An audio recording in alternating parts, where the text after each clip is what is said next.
ચાલો આપણે x + 5 આખાનો વર્ગ કરવો છે તો આપણે ચોરસ બનાવી દેવાનો એટલે ચોરસ બનાવીને એટલે આપણે x લખી દેવાના એટલે +5 લખી દેવાના એટલે x લખી દેવાના એટલે +5 લખી દેવાના શું થાય x * x એટલે x નો વર્ગ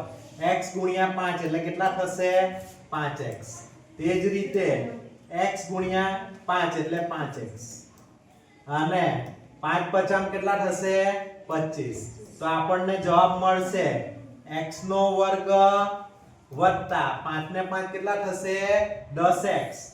વત્તા કેટલા મળશે આપણને 25 મળશે શું મળશે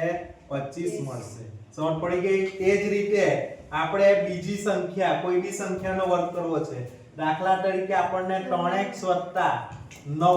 આખાનો વર્ગ કરવો છે તો શું કરવું પડે આટલે કરવું પડે આપણે ચોરસ બનાવીશું આટલે 3x લેશું આટલે +9 લેશું આટલે 3x લેશું આટલે +9 લેશું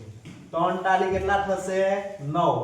x નો વર્ગ આટલે 9 ટાલી કેટલા થશે 27x તે જ રીતે આટલે 9 ટાલી કેટલા થશે 27x આટલે 9 9 કેટલા થશે 81 એટલે કે 9x નો વર્ગ